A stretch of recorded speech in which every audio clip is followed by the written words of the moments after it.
У эфіры Белсату размова, з вами Віталь Цыганкоў. Мудрасць кажа, што самая цёмная ноч бывае якраз перад світанкам. Ці можна прымяніць гэты афарызм да сённяшняй беларускай сітуацыі?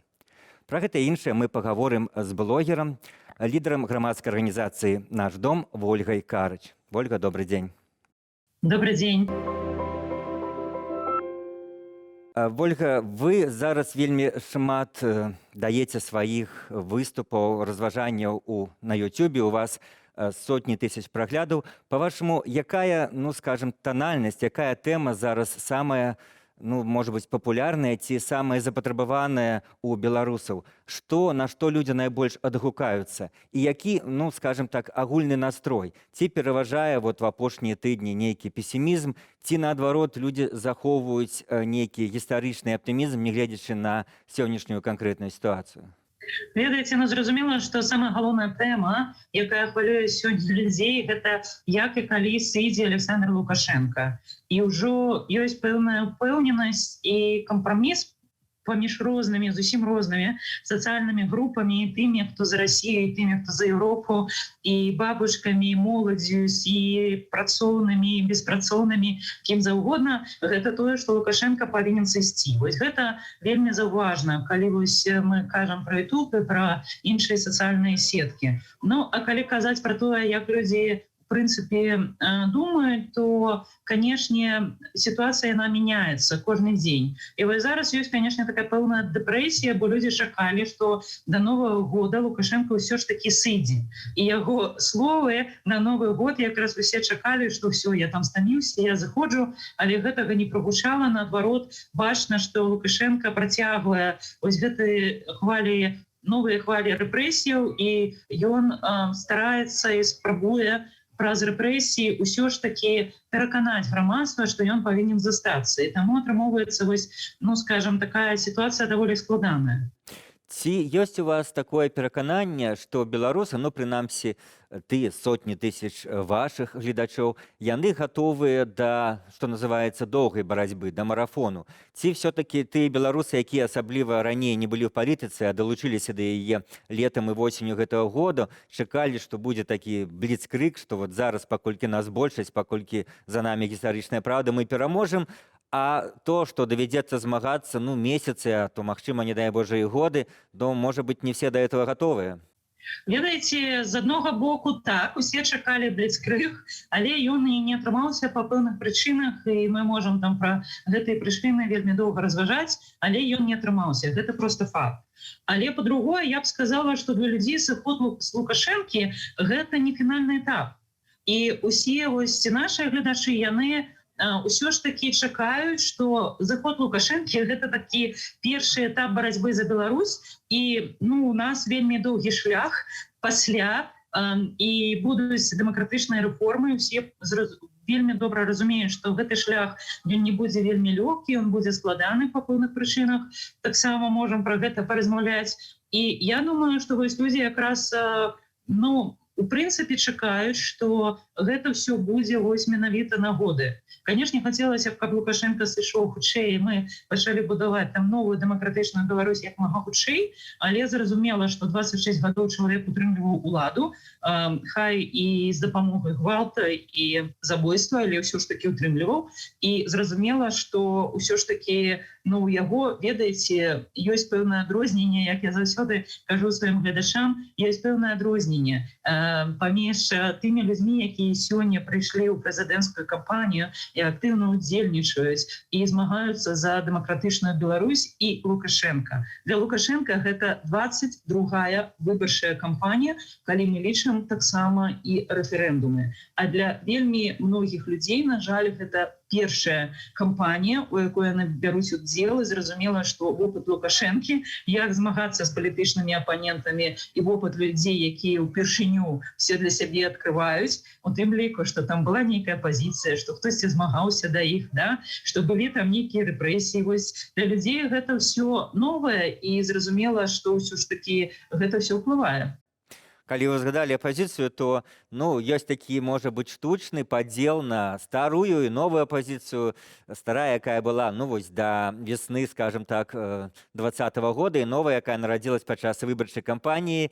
І вы, безумоўна, просто па тым, што давно в палітыцы можа далучыць вас да старой, але в адрозненне ад многіх прадстаўнікоў так званай старой апазіцыі, вы знайшлі сваё месца, вы зараз блогер, у вас сотні тысяч праглядаў, нават часам мільёны. Ці лічыце вы это зараз самым галоўным, і ці ввогуле як вы ставитесь до гэтага падзелу? Можа быць, ён штучны, можа быць, не трэба яго ну педалировать, як все-таки некаторыя это робяць в социальных сетках? Ведаеце, я вельмі сумная з-за таго, што старая апазіцыя не дзеліцца вопытам і сваімі ведамі. Бо якраз такі, акрамя Лукашенка, які удзельнічаў 22 разы у розных выбарчых кампаніях, ёсць і апазіцыя. Старая апазіцыя, якая таксама удзельнічала, ну я не 22 разы у якасці там розных актывістаў, у прынцыпе, толькі з 99-го года, з альтэрнатыўных выбараў Лукашэнкі, які праводзіў Віктор Ганчар. Але ўсё ж такі, ну, можна сказаць, што там колькі, ну, 20 разоў, да, у рознай якасці, у розных ролях. І праблема ёсць у тым, што я пакуль што не бачу за вось рэдкім выключэннем там, ну, я яшчэ некалькі чалавек, людзей, якія вось перадаюць свой вопыт. Таму што ўсё, што адбываецца зараз у Беларусі, гэта не новае. Рэпрэсіі, якія выкарыстоўвае Лукашенко, не новыя. Метады і інструменты, якія ён выкарыстоўвае, таксама ўсё не новае. Гэта ўсё ўжо было. І, канешне, пытанне толькі ў колькасці, што раней прымала ўдзел значна меншая колькасць людзей, зараз значна большая, але ў прынцыпе пакуль што нічога новага Лукашенко не прыдумаў. І зразумела, што ёсць ужо нейкі вопыт, які сабраўся, нават калі гэты вопыт быў такі, ну, скажем, негатыўны, і ён не спрацаваў, усё роўна гэта вельмі важна для рэфлексіі, чаму не атрымалася тады і што трэба змяніць зараз, каб гэта атрымалася. Вось, на жаль, нам вялікі жаль. У прынцыпе, я такой рэфлексіі пакуль, ну, масава, скажем так, з боку старой апазіцыі не назіраю. Бракуе гэтай грамадскай рэфлексіі, бракуе гэтай грамадскай дыскусіі, у тым ліку, пэўна, бракуе, ну, самае непрыемнае для апазіцыі, зразумела, і у тым ліку бракуе рэфлексіі вось па прычынах, чаму так адбывалася, што 26 гадоў, калі Лукашенко быў такі вельмі слабы, у прынцыпе, нашмат слабы, чым зараз, усё ж такі не адбылося зменай улады, чаму Лукашенко столькі гадоў утрымліваў сваю ўладу. Зразумела, так, развагі, як вы кажаце, рэфлексія, гэта безумоўна важна, адукацыя людзей, самаадукаванне. І мы бачым, як ну, сярод нашых всіх знаёмых, і то, што мы бачылі на вуліцах, жніўні, што ну, многія людзі сапраўды адукаваліся, пайшлі ў палітыку, яны, скажем, адкрыліся ім вочы, яны зразумелі, але гэта адна рэч, быць адукаваным і ведаць, што адбываецца. Другая рэч, як нават з гэтым адукаваным цяпер ужо народам прыйсці да перамогі. І зараз многія ну, кажуць, ну мы зрабілі, што маглі, мы хадзілі, але перамога не была дасягнута. Вы уже казалі в адным з адказаў, што гатовы пра гэта паразважаць. Якія вашы думкі на гэты конт? Ці гэта была проста ну, аб'ектыўнай рэальнасці, бліцкрыг не мог адбыцца, ці все-таки былі нейкія памылкі, якія варта ўлічыць на будучыню? Ну, канешне, памылкі былі, прычым, ведаеце, калі мы кажам пра скажем, что для Лукашенко кампания не новая, так и для оппозиции памылки были не новые, а я бы сказала, вельмі тыповые. И зараз ізноў-таки пачынаюцца вельмі тыповыя памылки оппозиции, на мой погляд. И все пачынае так трохи по поле бегать, так? Что конкретно вы маеце на увазе, да? Ну, я, напрыклад, лічу вельмі, і я сказала пра гэта Светлане Тихановскай у твар, таму магу паўтарыць зараз. Я лічу, напрыклад, вельмі небяспечную ідэю закупкі еўрапейскай вакцыны і яе транспарціроўку ў Беларусь. Таму што гэта, у прынцыпе, прадугледжвае, што людзі, якія гэта робяць, яны павінны, зразумела, дамаўляцца з Лукашенко. Інакш гэтая вакцына ну, проста ў Беларусь не трапіць. І вось, на мой погляд, якраз, калі мы кажам пра сітуацыю ў Беларусі, сітуацыя ў Беларусі вельмі нагадвае такую класічную сітуацыю домашняга гвалта. Калі ёсць такі, ну, аб'юзер, які мае пэўныя такі паттерны паводзінаў, і Лукашенко тут вельмі такі класічны, можна там пісаць з яго падручнік, як ён сябе вядзе ў гэтым плане. І зразумела, што вось гэтыя любыя перамовы зараз з Лукашенко, асабліва вось менавіта дамовы і угаворванне яго на тое, каб ён дазволіў весці вакцыну, гэта мы паўтарым шлях як мінімум 2015 года з Тацянай Караткевіч і з усім, што адбывалася пасля. І мяне гэта таксама вельмі, скажем так, бянтэжыць, таму што зразумела, што ёсць вялікая рызыка, што мы ізноў пойдзем па коле, паўтараючы ізноў тыя ж самыя памылкі, якія былі зроблены апазіцыяй вось усе гэтыя гады. Ведаеце, тут, калі казаць пра тое, як Лукашенко сыдзе, ёсць 4 сцэнары, як ён можа сысці і ці што можа адбывацца тут у Беларусі.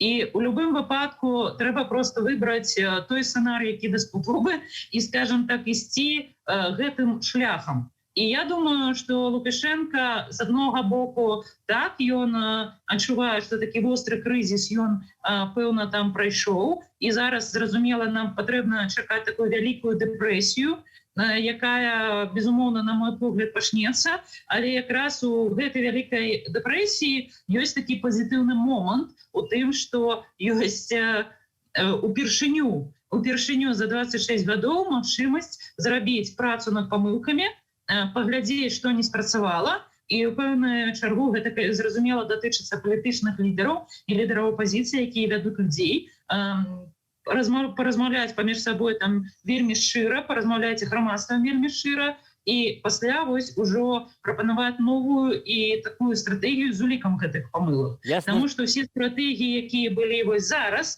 на гэтай прэзідэнцкай кампаніі, і ў штабе Бабарыка, і ў штабе Ціхановскай, і ў штабе Цыпкалаў і іншых кандыдатаў, якраз праблема ў тым, што яны вось гэтых памылак, скажам, у мінулым апазіцыі яны не ўлічвалі. І, зразумела, пэўныя памылкі яны паўтарылі.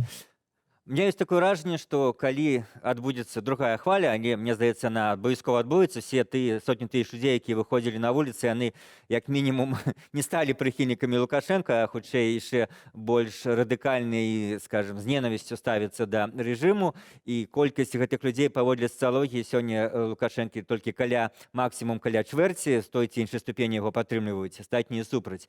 Калі гэтыя людзі выйдуць, то як вы ацэніце вот тую, скажем, верагоднасць, што тады ўжо, калі это будзе весной ці летам, зноў-такі масавыя мітынгі, людзі ўжо будуць памятаць пра жнівень, што тады мы хадзілі, дарылі кветачкі, нічога гэта не прывяло, і зараз ужо як бы хадзіць мірна, магчыма, няма сэнсу. То бок, як вы лічыце вот этот варыянт радыкалізацыі? Тут весь час нас угаворваюць, што мірны пратэст, ён адзіны варыянт, і все разумныя людзі пра гэта кажуць, што нельга нічога іншага, але мне здаецца, ўсё больш людзей, яны як бы незадаволены гэтым мірным пратэстам. Якія вашы разважанні на гэты конт? Лукашенко чакае радыкалізацыі, і гэта зразумела. Ён заўсёды кажа там пра вайну, пра вострую вайну. Дарэчы, ён там пару дзён таму якраз пра гэта казаў. Але зразумела, што ў такім выпадку, калі радыкалізацыя адбудзецца, яна можа, зразумела, адбыцца, то, ў прынцыпе, ведаеце, тое, што для нас радыкалізацыя, для Захада ўсё роўна мірны пратэст. Таму, в прынцыпе, скажем так, нават часам заходнія палітыкі так з'яўляюцца і кажуць, мы такога не бачылі, вось як у Беларусі з часоў Гандзі, і гэта проста неверагодна, таму што як гэта можа адбывацца. Таму што калі на Захадзе ёсць пэўныя тэрміны, калі мы кажам там пра мірны пратэст, то магу сказаць, што нам ёсць яшчэ куды радыкалізіравацца у гэтым мірным пратэсце, і мы ўсё роўна будзем мірным пратэстам.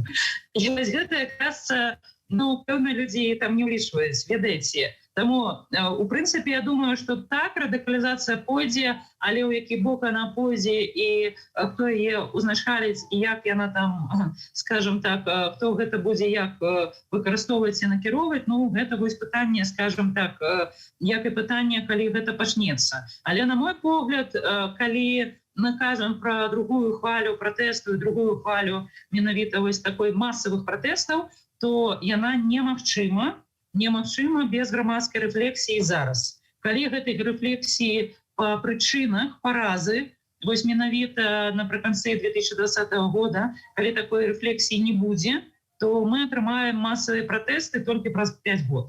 Ну гэта вось мой аналіз такі. Дзякуй, Вольга. Гостцем сённяшняй размовы была Вольга Карач, лідар грамадскай арганізацыі «Наш дом». Перадачу вёў Віталь Цыганкоў. Заставайцеся з Белсатам.